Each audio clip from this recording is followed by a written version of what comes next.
yung batas itong nilagdaan Aha. ng Pangulong Marcos Jr. Mm. na tulungan ng mga batang mahihina sa reading, lalo na comprehension, science o science and mathematics. Okay. Aha. Ay, bilisan Ayan natin. na, ayan na, Nasa ayan linya na si DepEd Secretary Sani Angara. Magandang umaga, Secretary Angara, sir. This is Erwin Tulfo and Aljo. Live po tayo sa PTV Nationwide, sir. Magandang umaga, Senator Erwin. Nako, sir. Diyos ko po. Opo, Wag opo. di lang Anghel sana kayo. But anyway, sir. Anyway, sir, Bagay pakipaliwanag nga po, ano ba itong aral? Mukhang maganda po ito dahil marami tayong mga kababayan ng nausong salitang RO4. Aha. Mukhang makakatulong ito sa mga bata at mag-aaral mga nasa RO4, RO5, Secretary. Ay, Mr. Senator, ito po yung bagong pasang batas po ng Kongreso at Bagay, ng Senado Opo. at bagong pirma po ng ating mahal na Pangulo Opo. na learning intervention o ito yung parang tutoring na gagawin sa mga nangangailangan na estudyante para maabot natin yung mas mataas na kalidad na edukasyon. At nabanggit niyo po sa pagbasa, sa matematiko at saka science o agham ho. Ito po yung mga focus ng aral program. So, pwede rin yung mga babalik sa eskwelahan, pwede rin silang pumasok dito, pwede rin yung mga sa iba't ibang mga eskwela, pati na rin ang private sector, pwede na rin basta kakayanin po ng sistema. Ano ito, sir? Parang tutoring, pero saan papasok ito? May mga estudyante tayo na hapon pumapasok dahil sa kakulangan sa mga classrooms natin despite the fact na I know you guys are trying very hard na gumawa pa ng mga classrooms, pero may mga estudyante tayo sa elementary na hanggang gabi ang pasok nga, sir. So, kailan papasok itong pagtulong sa mga mag-aaral na medyo mahina sa mathematics, science at reading, sir? Tama po kayo dyan, sir. Depende, dapat flexible ang programa, depende dun sa sitwasyon ng mga estudyante. Kung sila ay nasa double shift, dun sa umaga, kung sakaling sila ay nasa hapon, sa umaga gagawin o kaya sa gabi. Depende sa availability ng mga tutor. At pwedeng hindi lang naman face-to-face ho, sir, itong lahat. Maaari din po yung online o sa internet gagawin sa hybrid. Basta may connection na may reliable internet connection at pwedeng kombinasyon nitong dalawa. So yun dapat flexible ho yung pag-implement po ng batas.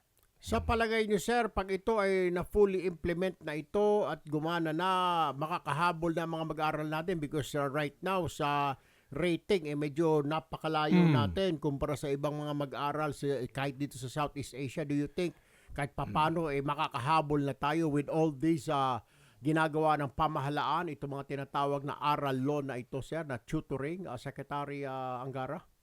Ako'y naniniwala, sir, na pwede ho tayong humabol. It will take time, pero definitely makaka-level up tayo dun sa tamang grade level ng bata. Kasi sa ngayon, nasa negative ho tayo. Ang ibig sabihin dyan, kunyari grade 1 siya, pero ang comprehension niya nasa below grade 1. Kung grade 3 siya, parang nasa grade 1 o grade 2 pa lang siya. So definitely makaka-level up tayo. And over time, pagdaan po ng panahon, malalampasan natin yun at makaka-advance tayo at makakasabay tayo sa mga nangunguna po sa ating rehiyon. Paano po mabebenepisyohan naman ang mga teachers po dito, Secretary Angara?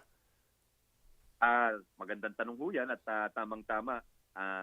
Maraming nag-a-apply maging teacher, hindi lahat natatanggap. So yun, masasakupan ho sila ng programa, mabibigyan ho sila kagad ng kabuhayan dahil babayaran po ang mga tutors na aayon sa ibibigay nilang serbisyo at naaayon dito sa batas na Magna Carta for Public School Teachers at iba pang mga alituntunin ng Department of Budget. So yun ang kagandahan nito, kahit nag-aantay sila ng licensure exam results o yung LET na exam para sa mga guro, pwede na silang pumasok dito sa programa. Hindi gaano ka-stricto dahil tutoring ho ito, hindi gaano ka-stricto kumpara dun sa pag-hire ng mga permanent teachers ng departamento, sir.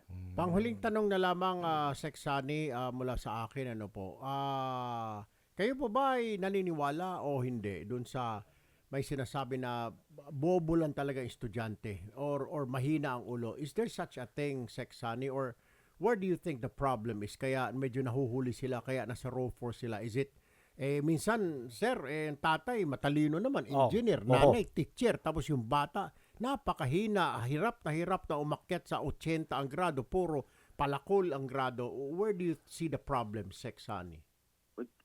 Depende sa bata ho, Mr. Senator. minsan sa nutrition ho, minsan undernourished ho, walang kinain ho yung bata. Minsan sa eyesight din. Minsan may reasons na hindi nakikita, kaya meron tayong mga batas na kailangan ma-implement natin na maganda, yung vision screening. Ito yung tungkol sa eyesight ng bata. Yung ating feeding program, kailangan palakasin pa ho natin yon. Minsan pag abot nila sa kindergarten, ano na sila yung sabi nga nung mga eksperto, 90% of the brain is formed by age 5. So minsan pagka hindi nabigyan ng tamang sustansa ang ating mga bata, nahihirapan silang matuto. Kaya ako hindi naniniwala na may likas na bobo na bata, dahil ang isang bata ay factor ng kanyang environment ho. So anong binibigay natin bilang mga responsableng tao in charge of our children. Okay. So, thank you po. Nako, Secretary, maraming salamat po. Good luck po, and alam ho namin marami ho kayong ginagawa dyan. Thank you very much po for your time, Maraming Secretary salamat, Sunny. Mr. Senator. And God bless po. Thank you po, thank you. Si Secretary Sunny Angara ng DepEd. So, walang bobo na estudyante. Wala, tatamad lang May iba. real factor lang, maring gutom.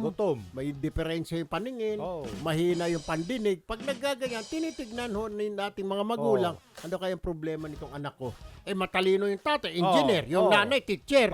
Siya nagmana, di ba? Siguro sa kinakain din talaga. Mahilig sa mga crackers, mga junk food. Junk food, puro junk food. Lagi cellphone lang cellphone. Pati sa klase, nagaganon-ganon. Dahil binigyan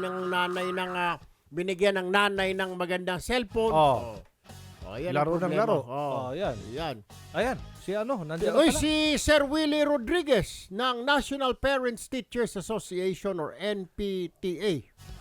PTA. Okay. Yan natin ang reaksyon. Boss Willie, good morning. Sir Willie, good morning po.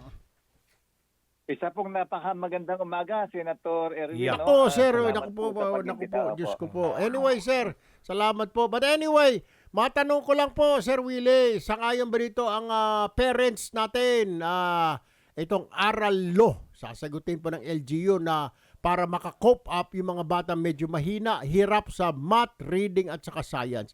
I'm sure sangayon po kayo dito, ang mga magulang, Sir Willie. Ayos po, no? Talaga pong sang-ayon po kami diyan dahil nga po, no, andyan na po si Senator Angara, dating Senator Angara, no, na talaga po yung kanyang, ang gusto po niya sa matuto yung ating mga kabataan at ating mga magulang sa pag-ano po ng law. Ang ano po dito, no, ang nakita ko lang po dito, no, talaga pong napakarami na po nating batas at tungkol po sa pag-aaral, no. Andyan po yung PES, andyan po yung marami po, no, Republic Act 603, no, Child Right of Children in Education, at yung batas na bago po ni Senator Win Gatchalian, yung PES, no, Parent Effectiveness Service Program. Ang ano po dito, ang nakita ko pong problema dito, no, yung pagpapatupad po, no. Hindi po napapatupad kasi dissemination, kulang, hindi po alam ng ating mga teacher, mga stakeholder. Yung po yung nangyayari, no. Sa dami po ng batas, hindi po na ipapatupad sa frontline. At marami pong pasasalamat ngayon at ang ating senador nandiyan na po. So sana po pakiusap lang po namin kay Deputy Secretary, bigyan po ng pansin ng ating mga PTA, ano. Hindi lang po sa pangongolekta, no. Dapat pong gamitin ang ating mga PTA, mga parents, sa pagtuturo ng mga bata. Especially po yung ating mga guardian na professional, retiree teacher. Kasi po ang nakalagay po dito yung mga bagong darating na teacher, yung mga ganyan. Marami po tayong magagawa. Ang mga PTA po, andyan. Meron tayong doktor, meron tayong engineer, na pwede pong tumulong sa ating mga sa intervention po ng pagpa-unlad ng ating education system. All right. Sir Willie Rodriguez, Founding President, National Parents Teachers Association. Sir, maraming salamat sa oras na binigay niyo po sa amin. Magandang umaga po at mabuhay po kayo. Maraming pong salamat, Sir Erwin po. Thank you po, Senador. Thank you po.